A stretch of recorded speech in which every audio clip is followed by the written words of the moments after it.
The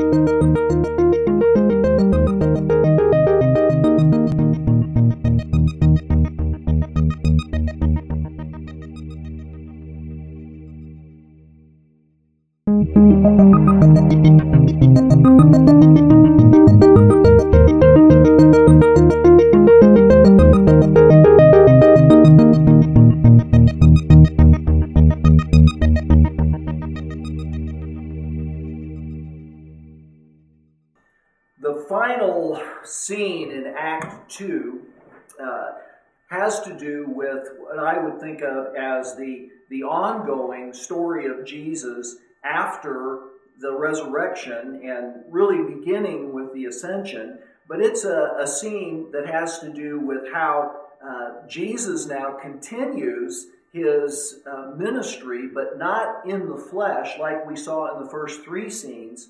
But now he's going to continue his ministry in the life of a body of men and women that he now comes to dwell in by means of the Holy Spirit.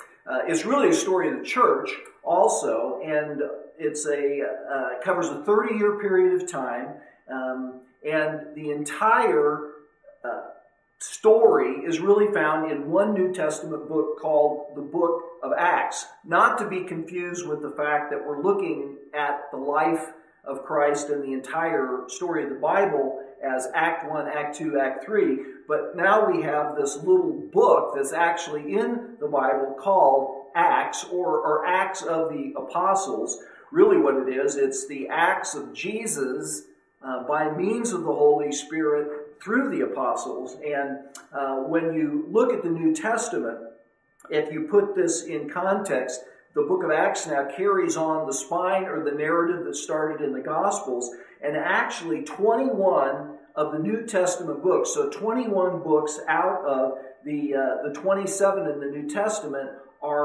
they don't put the narrative, they don't push the narrative forward at all, but they all hang on the spine, really, of this one book, the book of Acts, which tells, again, the history of the church in these 30 years.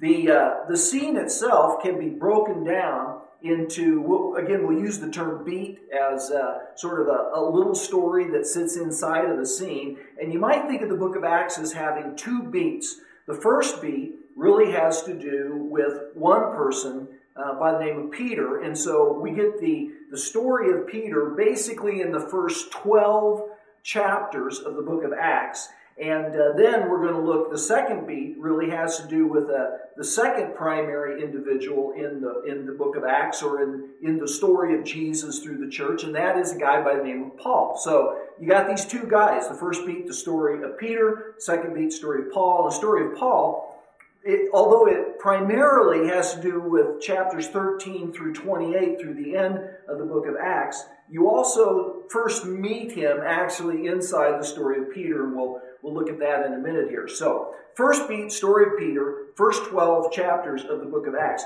Really, three real primary events take place inside of this beat. The first is what I would call the commission that Jesus again gives to his disciples. In the Gospels, we have what's oftentimes referred to as the Great Commission that takes place at the end of each of the Gospels. But now in the book of Acts, you have sort of the fifth commission, or the fifth version of that commission, found in the first chapter, verse 9, where Jesus says to his followers there, "You'll receive power when the Holy Spirit comes upon you, and you will be my witnesses." And then he really gives what is basically almost an outline of the book of Acts, because he says, "You will be my witnesses in Jerusalem, in Judea, in all of Samaria, and even to the very ends of the earth." And what you'll see as you follow the storyline in the book of Acts now is that it begins really with the ministry in Jerusalem, which is primarily, again, a function of Peter's ministry, but it's going to spread out. Even in these first 12 chapters, it's going to move outside of the Jewish context of Jerusalem alone, and is going to begin to become more universal as it moves up into Samaria and all the rest of Judea. And ultimately, when Paul sort of kicks into gear, the story of Paul in verse 13, this is going to be the story of now the gospel sort of breaking out, and the witnesses of the resurrection of Christ, and those that carry this message of good news and forgiveness and all that's contained in the story of Jesus are going to take this all the way to the capital of the known Western world, Rome. And so when we come to the end of this part of the story, it's really going to end in Rome with Paul there in prison. So the commission takes place. The second thing that takes place that is of critical importance in this part of the story is the ascension. And that is that Jesus, as he gathers together there with his followers, has now for a period of over 40 days appeared to them. And one of the interesting parts of linking this together is that because we use the Gospel of Luke, Luke is also the author of the book of Acts. And so in the Gospel of Luke, he carefully researches all of the things that Jesus did and gives us probably the most complete chronology of any of the Gospels. And now he opens up the book of Acts, and now he says, in my previous book, I wrote about all that Jesus began to do and teach, the sense being that now I'm going to tell you what else he did. And so we have here now, as the disciples are gathered together after these 40 days where Christ has really convincingly proved to over 500 of them that in fact he has risen from the dead, then he's going to leave the planet physically. And there in that first chapter of the book of Acts, we have the event that's called the Ascension, where Christ